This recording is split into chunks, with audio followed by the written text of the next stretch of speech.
Hello મિત્રો, કેમ છો? નમસ્કાર. આજે આપણે જઈ રહ્યા છીએ અરણેજ. અરણેજ પહોંચતાની સાથે જ તમને મસ્ત મજાનો એક દરવાજો બતાવશે માં બુટ ભવાની અરણેજ ધામ, જે મંજીભાઈ રૂડાભાઈ ધોળકિયા લાઠી એમના દ્વારા બનાવવામાં આવેલો છે. બુટ ભવાની અરણેજ ધામ ત્યાં પહોંચતાની સાથે જ મસ્ત મજાની દુકાનો છે, જેમાં તમને પ્રસાદ માટે શ્રીફળ સુંદરી મળી રહેશે. શ્રીફળ અને ચુંદડી અલગ અલગ ડિઝાઇનના તોરણો પણ મળી રહેશે. ત્યાંથી આગળ જાઓ એટલે શ્રીફળ વધેરવાની જગ્યા આવશે.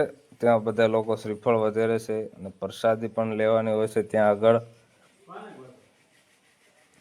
ત્યાંથી આગળ તમે જોઈ શકો છો મસ્ત મજાનું એક ત્રિશુલ બનાવવામાં આવ્યું છે. ખૂબ જ વિશાળ જગ્યાની અંદર માં બુટ ભવાનીનું મંદિર બનાવવામાં આવ્યું છે. આપ જોઈ શકો છો ખૂબ જ વિશાળ જગ્યામાં છે. જૂના પથ્થરોમાંથી મંદિર બનાવવામાં આવ્યું છે. આપ જોઈ શકો છો. અંદર જતાની સાથે જ માં બુટ ભવાની અરણેજવાળાના દર્શન થશે તમને. અંદર વિડીયો બનાવવાની મનાઈ હોવાથી આપણે તમને અંદરથી દર્શન નહીં કરાવી શકીએ, ખાલી બહારથી જ દર્શન કરવાના. અંદર વિડીયો બનાવવાની મનાઈ છે, એટલા માટે આપણે બહારથી વિડીયો ઉતાર્યો છે.